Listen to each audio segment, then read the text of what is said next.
So hello दोस्तों, आज आपको मैं बताने वाला हूँ वर्क और एनर्जी। वर्क और एनर्जी क्या होता है बच्चों।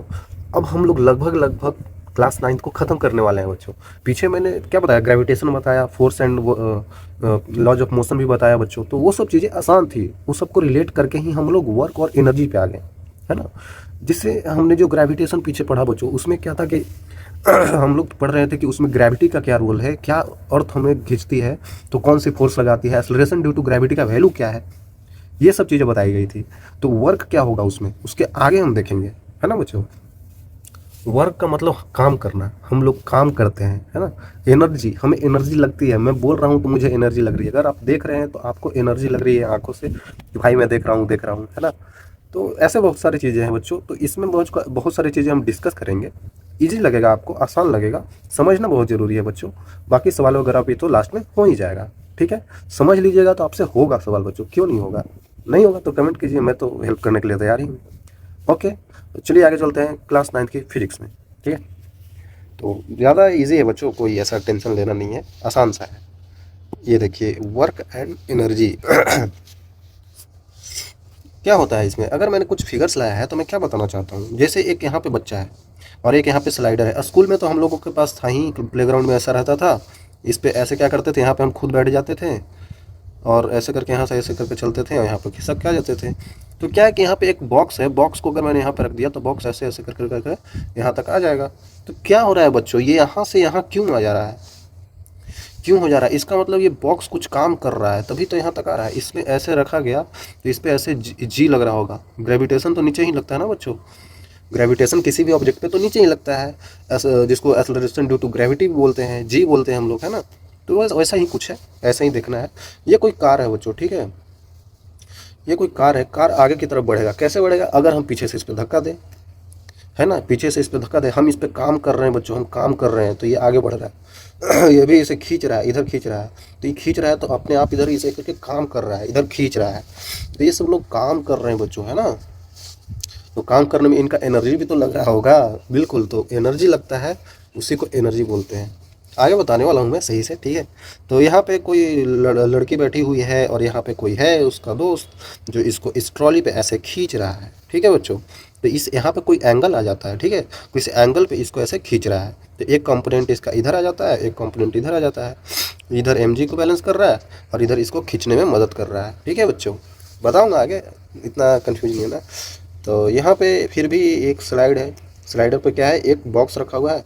बॉक्स पे एक आदमी ऐसे धक्का दे रहा है और इस पे फोर्स ऐसे लगा रहा है। तो क्या होगा, बॉक्स आगे बढ़ेगा, ठीक है। बॉक्स आगे बढ़ेगा और ये उस पर काम कर रहा है। ऐसा बेसिक बेसिक चीज़ें हैं, कुछ ऐसा हार्ड है नहीं, समझना जरूरी है, ठीक है बच्चों। चलिए आगे चलते हैं। ओके, तो व्हाट इज़ वर्क। वर्क क्या है भाई, वर्क वर्क क्या है। वर्क काफ़ी ये है, देखो। हमने यहाँ पे लिख के लाया है बच्चों ताकि आपको समझने में जल्दी से आसानी हो जाए। वर्क मतलब काम, ऐसे ही आप सोचिए ना। जनरली आप पढ़ रहे हो तो काम कर रहे हो, आप कुछ और काम कर रहे हो, गेम खेल रहे हो तो काम तो कर ही रहे हो, है ना। मैं लिख रहा हूँ, काम कर रहा हूँ। सारे लोग कुछ ना कुछ काम करते रहते हैं। आप चल भी रहे हो, आप सांस ले रहे हो, आप खा रहे हो, जो भी कर रहे हो वो सब काम कर रहे हो आप। तो अब फिजिक्स में आ जाते हैं। सारा तो ठीक है, हम लोग सारा कुछ काम ही कर रहे हैं, लेकिन फिजिक्स में किस चीज़ को काम माना जाता है ना। यहाँ पे एक रिस्ट्रिक्शन आ जाता है, सभी चीज़ों को हम काम नहीं मानते हैं। फिजिक्स में, भौतिकी में हम सारे चीज़ों को काम नहीं मानते हैं। कुछ चीज़ें इसमें सोचना पड़ता है, कुछ चीज़ें देख के बोलेंगे कि हाँ ये काम हुआ है, ये नहीं हुआ है, जबकि हुआ दोनों होगा काम। आप यहाँ पे बैठे हैं, बोल रहे हैं, तो काम हो रहा है। फिजिक्स इसको काम नहीं मानेगा। बताता हूँ आगे इसको फिजिक्स काम क्यों नहीं मानता है, जबकि मैंने तो किया है भाई। फिर भी नहीं मानता है। आगे देखते हैं बच्चों, क्लियर हो जाएगा क्यों नहीं होता है। Work is said to be done, मतलब वर्क को बोला जाता है तभी हुआ है जब force is applied on object. जब किसी ऑब्जेक्ट पे फोर्स लगाया गया, मैंने ऐसे करके इस पे फोर्स लगा दिया, तब कुछ काम होगा। And object moves, object move भी होना चाहिए इन the direction of applied force. जिधर मैंने फोर्स लगाया उस डायरेक्शन में वो जाना भी चाहिए, मतलब मूव करना चाहिए। है किसी बॉक्स है तो बॉक्स पे हम लोग क्या कर रहे हैं, बॉक्स जैसे ये वाली बॉक्स है बच्चों, तो बॉक्स पे ऐसे फोर्स लगा रहे हैं तो बॉक्स मूव करना चाहिए, तब जाकर वर्क होता है, ठीक है। देखिए एक बहुत अच्छा पॉइंट है, if there is no displacement there is no work done even if force is applied. देखिए ये दीवार है, ठीक है। आई थिंक ये पाइप है। इस पाइप को मैंने ऐसे खींच रहा हूँ, ऐसे करके ऐसे खींच रहा हूँ। तो खींचने से क्या हो रहा है, पाइप तो हिल ही नहीं रहा है, ये तो बहुत अच्छे से ज्वाइंट है बच्चों, है ना ये वाली।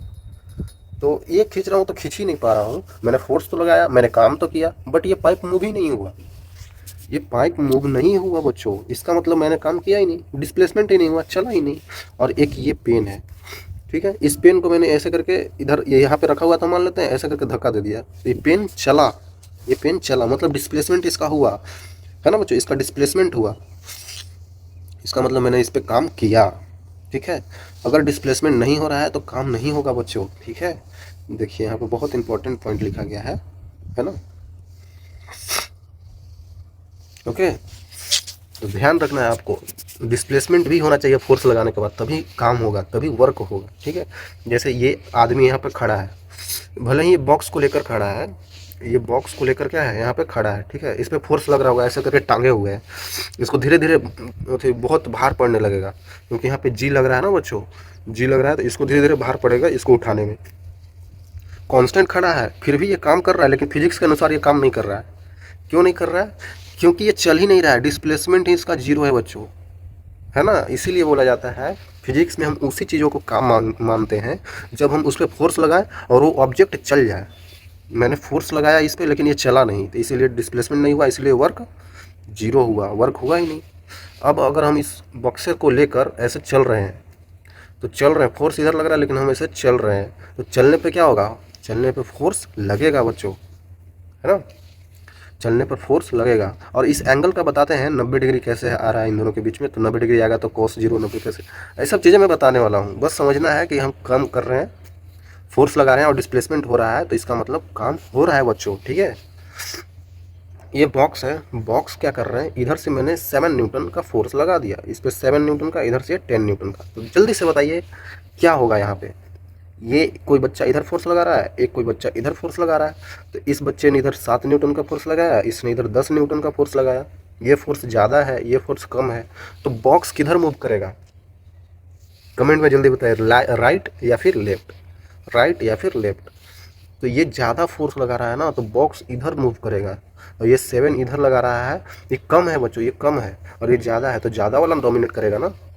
तो कितने का अंतर आएगा, 10 में से 7 गया 3 न्यूटन से, तो ये इधर बढ़ेगा, बॉक्स इधर बढ़ेगा, 3 न्यूटन का फोर्स से बच्चों ये बॉक्स इधर मूव कर जाएगा, ठीक है, क्लियर होगा आई थिंक। तो आगे चलते हैं, बस छोटी छोटी सी एग्जांपल थी। तो अब हम लोग समझने वाले हैं इसको लिखकर कैसे ये वर्क डन फोर्स के द्वारा कैसे होता है, फॉर्मूला क्या होता है ना बच्चों, बाकी सारी चीज़ें। तो क्या है वर्क डन, क्या होता है एफ डी कॉस थीटा। ये कैसे आया, ये कैसे आया, तो चलिए आपको मैं बताता हूँ। देखिए अगर कोई ऑब्जेक्ट रखा हुआ हो, अगर कोई ऑब्जेक्ट ऐसे रखा हुआ हो, ओके,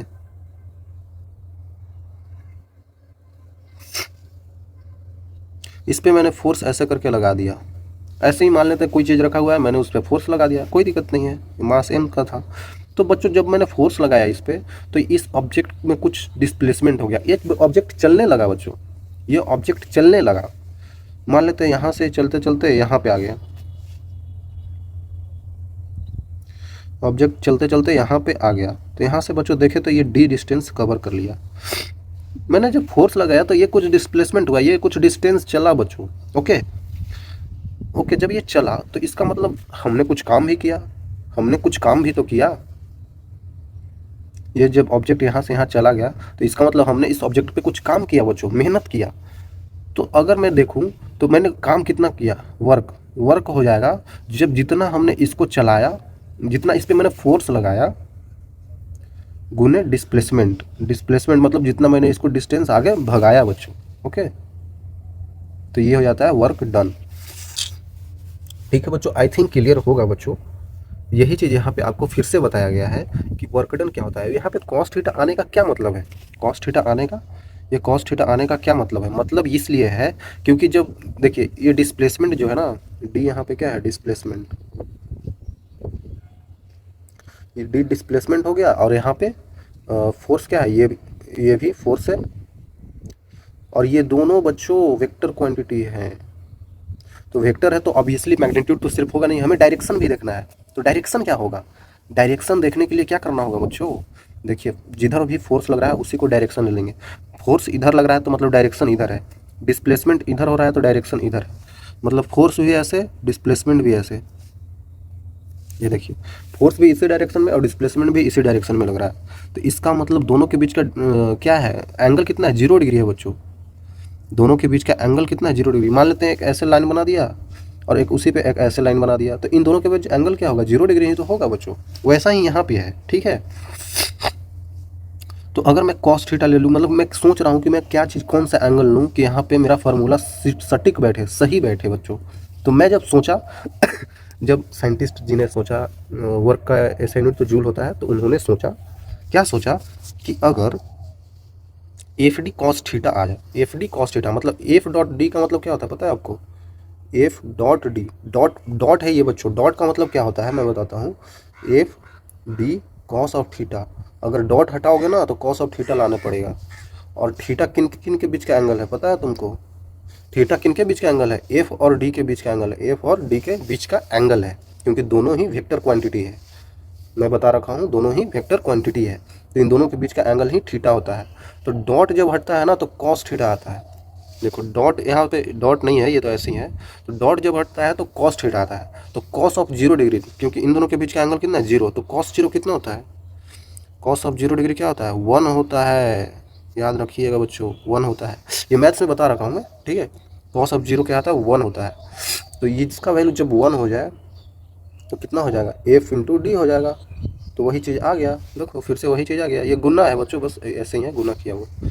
समझ में आ गया होगा बच्चों कॉस ऑफ थीटा को कैसे यूज करना है, कैसे इन दोनों के बीच का एंगल दिया जाता है। आई थिंक क्लियर होगा बच्चों, ठीक है।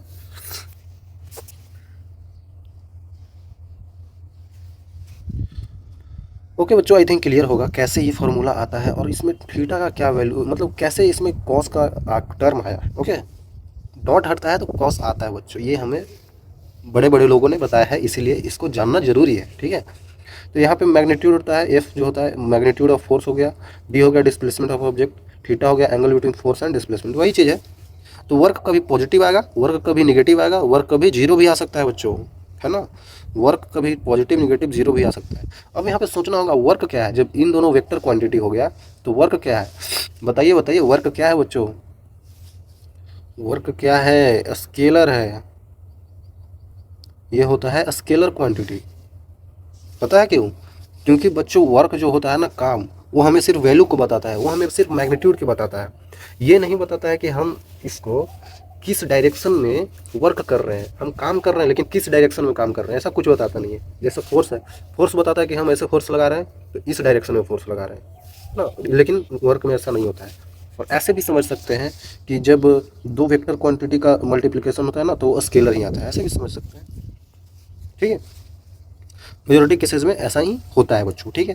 तो जब वर्क डन नेगेटिव पॉजिटिव हो, देखिए work is positive when force and displacement are in the same direction. बिल्कुल, ये दोनों के बीच का एंगल 0 हो जाए तो पॉजिटिव ही तो वर्क आ रहा था, पॉजिटिव ही तो आ रहा था एफ इंटू डी।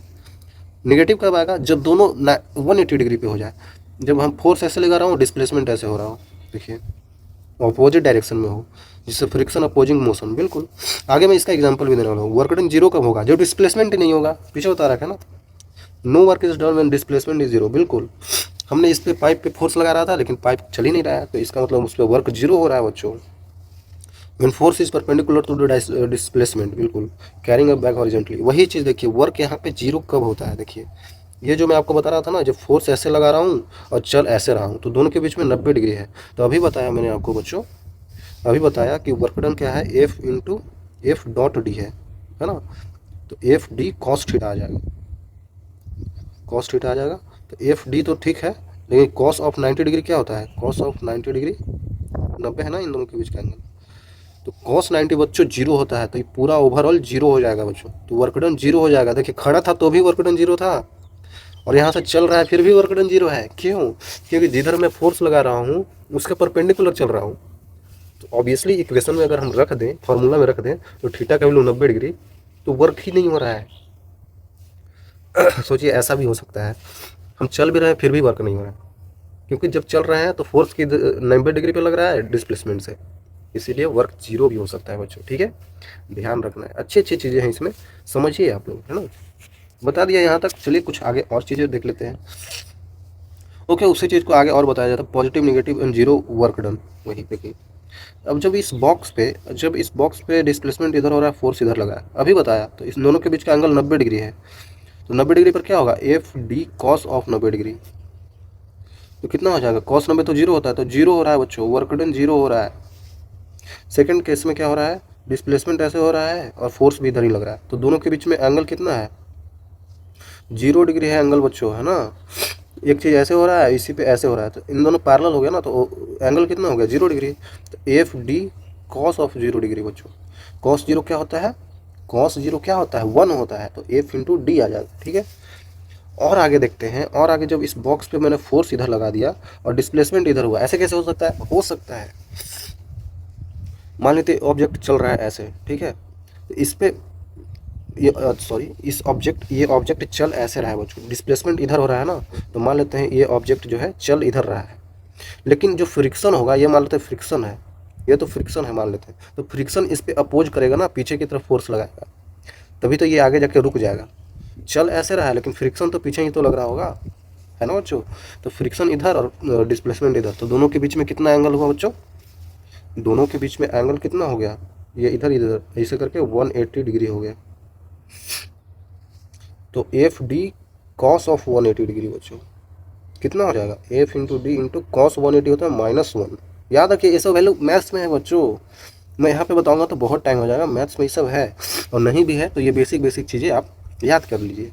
तो माइनस का एफ इंटू डी आ जाएगा, जैसे याद करने के लिए कर सकते हैं, 180 कॉस 180 होता है -1, कॉस 90 होता है 0, कॉस 0 होता है 1, है ना बच्चों। ये सब बहुत ईजी है, ये आप देख सकते हैं, ठीक है बच्चों, आसान है। चलिए आगे चलते हैं, वर्क का यूनिट भी तो देखना होगा, यूनिट क्या होता है इसका, तो वही मैंने पीछे बताया कि जूल होता है, ऐसा यूनिट वर्क का जूल होता है, जूल के रूप में हम नापते हैं पूरे वर्ल्ड में, ठीक है। 1 joule of work is done with of force of 1 newton displace an object 1 metre in the direction of force. देखिए जब किसी ऑब्जेक्ट पे हम 1 न्यूटन का फोर्स लगा रहे हैं और वो ऑब्जेक्ट 1 मीटर चल रहा है उसी के डायरेक्शन में, तो उसको बोलते हैं 1 जूल ऑफ वर्क हुआ है, ठीक है, ऐसा बोला जाता है। तो 1 जूल ऑफ वर्क कुछ हार्ड नहीं है, करना क्या है, सब में 1 1 लगा दीजिए, जैसे 1 न्यूटन का फोर्स लगाया, 1 मीटर डिस्प्लेसमेंट हुआ, तो 1 जूल का वर्क हुआ, ऐसे कर देंगे, ठीक है। तो फॉर्मूला रिलेशन क्या होता है, 1 joule equal to 1 newton into 1 metre, simple. Other unit जैसे जैसे हम लोग जूल में तो नापते ही बच्चों, लेकिन एक सीजीएस यूनिट होता है centigram second, centimetre gram second, है ना, उसमें चेंज करते हैं। जैसे ये किस में होगा, ये जो जूल हमने नापते हैं वो नापते हैं केजी, केजी होता है मीटर, केजी मीटर सेकेंड, ऐसे करके नापते हैं इस रूप में, ये बेसिक फॉर्म में नापते हैं। लेकिन यहाँ पे क्या करते हैं, सेंटीमीटर ग्राम और ये सेकेंड, है ना बच्चों।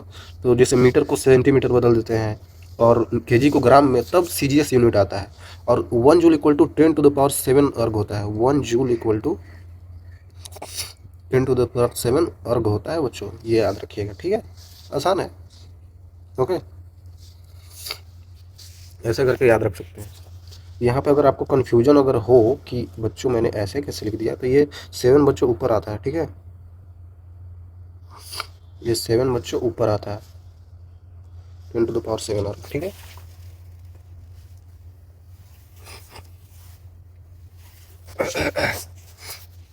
ओके बच्चों, तो आगे चलते हैं, यूनिट ऑफ वर्क हमने देख लिया, तो इसमें और क्या चीज़ें हैं, और जैसे ये तो सन से, जैसे ये एनर्जी का रूप है बच्चों, सन से जो हम एनर्जी ले रहे हैं, सोलर एनर्जी, फिर उसके बाद चार्ज कंडक्टर है, उसके बाद बैटरी आ गया, बल्ब जलाते हैं, ये सब चीज़ें हम करते हैं, तो ये एनर्जी है। एनर्जी आगे देखते हैं, बस ऐसे ही फोटो था, ठीक है। एनर्जी देखिए बच्चों, एनर्जी आखिरकार है क्या बच्चों, बिल्कुल आसान है, डिफिनेशन इसका होता है, energy is a capacity to do work.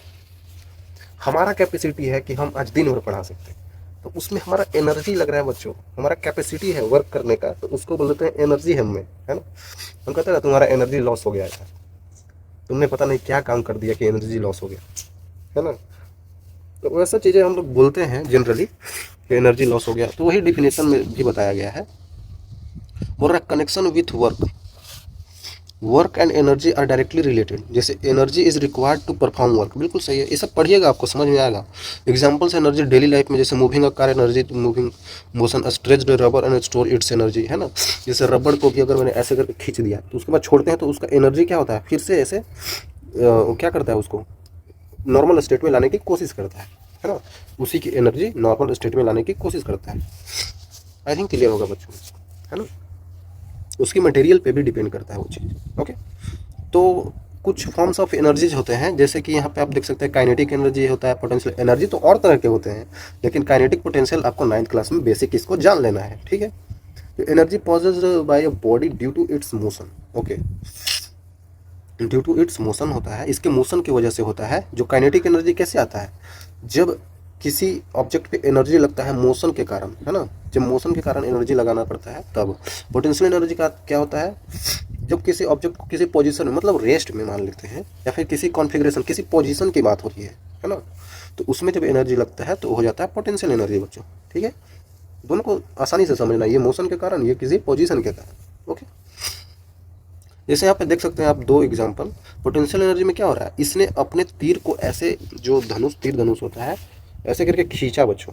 जब हमने इसको ऐसे करके खींचा तो इसमें सारा हम एनर्जी भर दिए। रबर, ये रबर होता है, तो रबर को स्ट्रेच करेंगे तो उसकी एनर्जी एक जगह ऐसे करके इस पोजीशन में आ गई, है ना। तो ये तो फिर नॉर्मल स्टेट पे आने की कोशिश करेगा, क्योंकि एनर्जी रिलीज भी तो करेगा, एनर्जी पूरा ऐसा गेन कर दिया। तो रिलीज करने के लिए क्या करते हैं, जब इसको हम छोड़ देते हैं तो ऐसे करके भाग जाता है ना, ये तीर में ऐसा काइनेटिक एनर्जी आ जाता है, मोशन करने लगता है तीर, तो यहाँ पे काइनेटिक एनर्जी आ जाता है।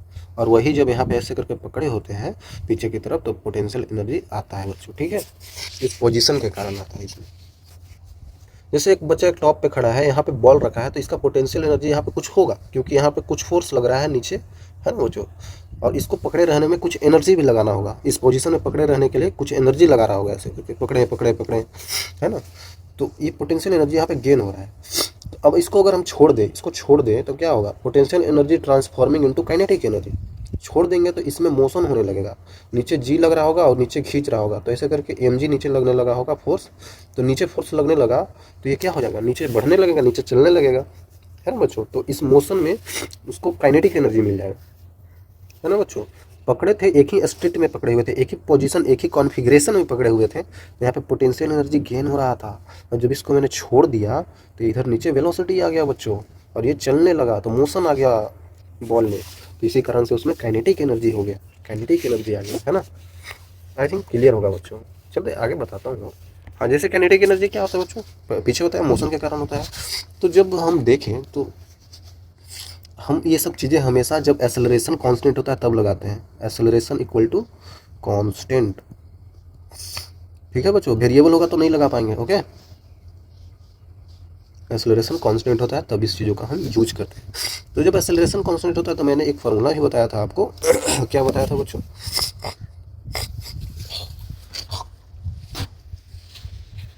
एक फार्मूला बताया था आपको बच्चों, वो था v² equal to u² plus 2as, I think बताया था बच्चों, ओके। मैंने आपको वर्क डन का फार्मूला बताया, क्या बताया वर्क डन का फार्मूला, वो होता है आपका F.ds, मतलब F.d, है ना, F.d। तो इसी कारण से F इंटू डी आ जाता है और इधर कॉस ऑफ थीटा आ जाता है।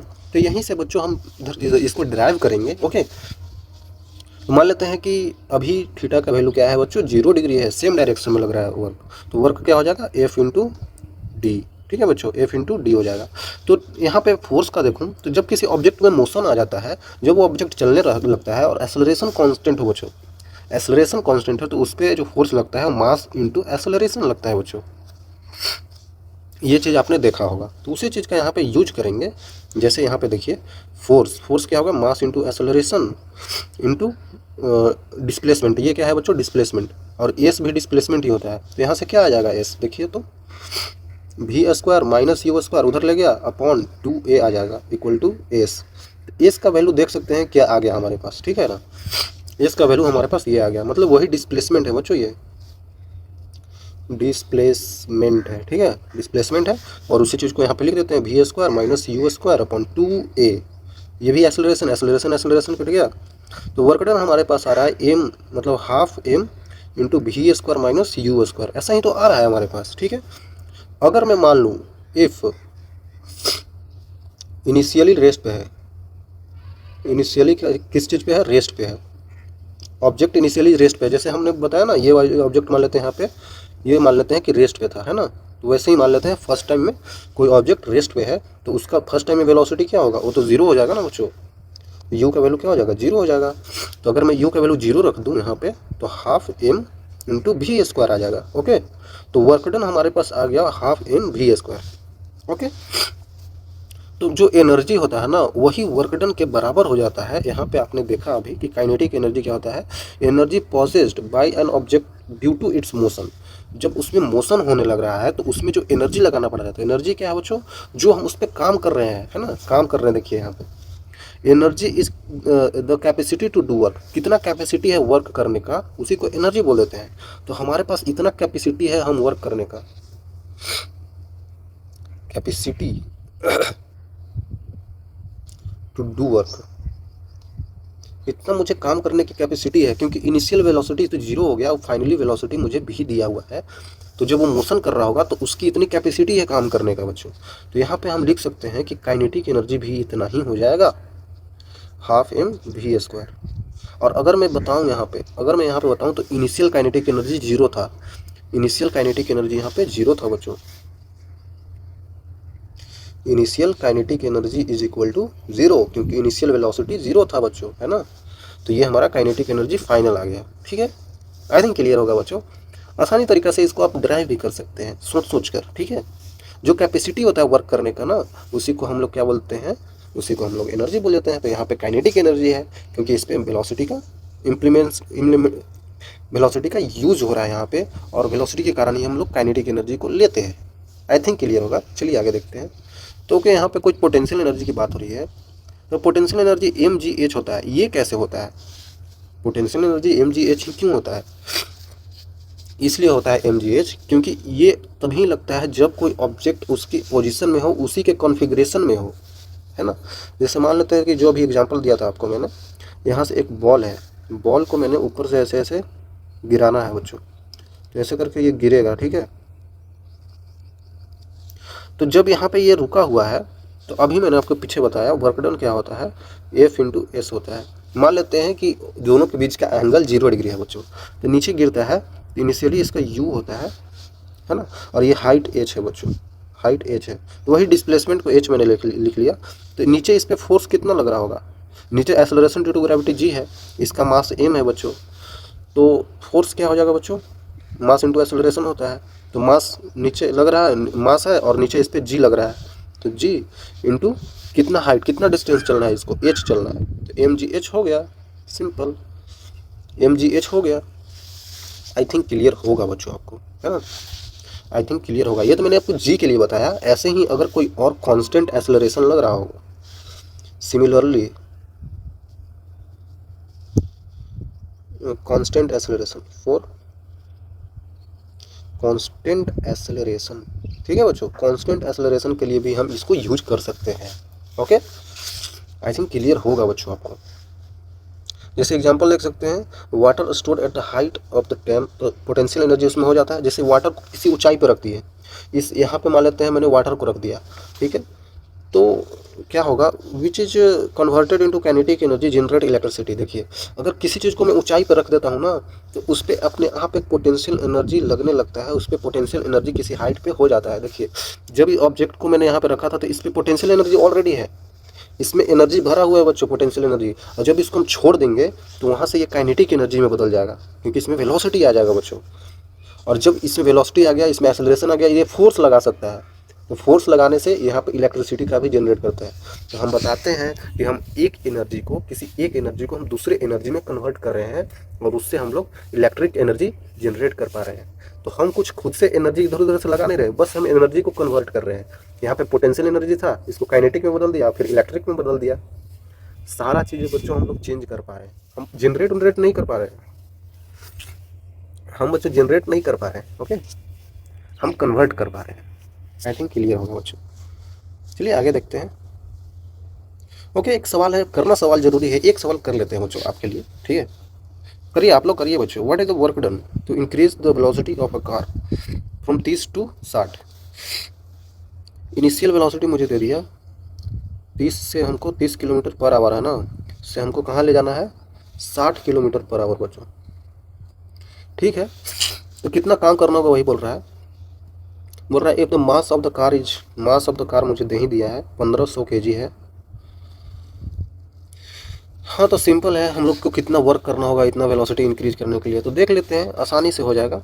तो इसको 30 किलोमीटर पर आवर को अगर मैं बताऊँ मीटर पर सेकंड में कितना होगा, बताया था ना बच्चों, 5/18, याद रखिएगा।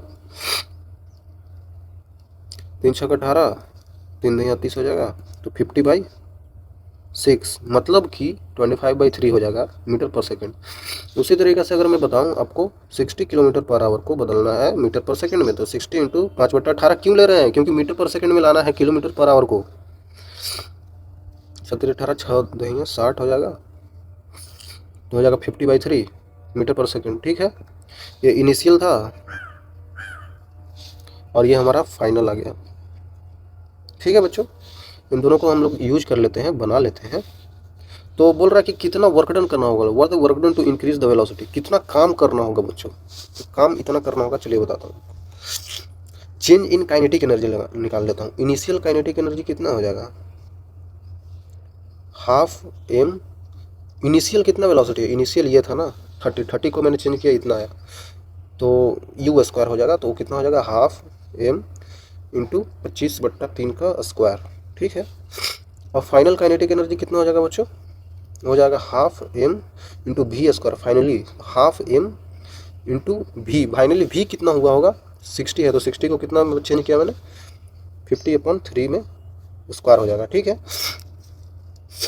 ओके, तो हमें वर्क डन बता रहे हैं, तो वर्क डन कितना हो जाएगा बच्चों, जो एनर्जी का कन्वर्जन हुआ चेंज इन काइनेटिक एनर्जी होगा, तो फाइनल काइनेटिक एनर्जी को मैंने अगर इनिशियल काइनेटिक एनर्जी से मैंने माइनस कर दिया, तो हमारा एक एनर्जी मिलेगा, वही वर्क डन के बराबर हो जाएगा। क्योंकि वर्क डन जो एनर्जी आया होगा ना, जितना कैपेसिटी उसका काम करने का होगा वही एनर्जी हमें आया होगा। देखिए देखिए देखिए बच्चों, what is the work done to increase velocity. ठीक है, कितना मुझे काम करना होगा, तो जो इसका काम करना होगा ना, जितना इसका कैपेसिटी बचा होगा, जैसे फाइनल जो इसका काइनेटिक एनर्जी आया होगा और इनिशियल काइनेटिक एनर्जी आया होगा, दोनों को माइनस कर देंगे तो वही हमारा एनर्जी आएगा और वही हमारा काम करने का कैपेसिटी होगा बच्चों, है ना, समझ रहे हैं आप, तो वही यहाँ पे मेरा काम आ जाएगा, तो उसी को निकालना है हमें। तो देखिए वर्क डन मैं आपको बताता हूँ आगे, फिर और आते हैं। Work done equal to half M common लेता हूँ और भी स्क्वायर को इधर लिख लेता हूँ, 25/3 का स्क्वायर माइनस 25/3 का, अच्छा फाइनल माइनस इनिशियल किया है ना बच्चों ने तो यहाँ पे हो जाएगा 50/3 का होल स्क्वायर माइनस 25/3 का होल स्क्वायर। ठीक है बच्चों, half M into V square, जैसे 25 का स्क्वायर यहाँ पे 50 का स्क्वायर आ जाएगा, 50×50/3×9 माइनस 25×25/9। तो यहाँ पे भी कुछ कुछ चीज़ें कॉमन आ रहा है बच्चों, ये सब कैलकुलेशन खुद से किया कीजिए आप, है ना। तो 25×25/9 कॉमन आ जाएगा। मास कितना है बच्चों, मास है 1500 इंटू 4 - 1 आ जाएगा, ओके 3 आ जाएगा। ठीक है, half into 25 × 25 divided by 9 into 1500×3। ठीक है, तो इसको करना होगा कैलकुलेट, 3×3 = 9 आ जाएगा, 3×5 = 15। ठीक है बच्चों, आसान है, ये 250 आ जाएगा। तो देख सकते हैं 25 का क्यूब गुने 10 आ रहा है, इतना हमें वर्क डन होगा, इतना हमें काम करना होगा बच्चों, इतना जूल हमको काम करना होगा, है ना, बहुत आसान है बच्चों, इतना जूल हमको काम करना पड़ेगा।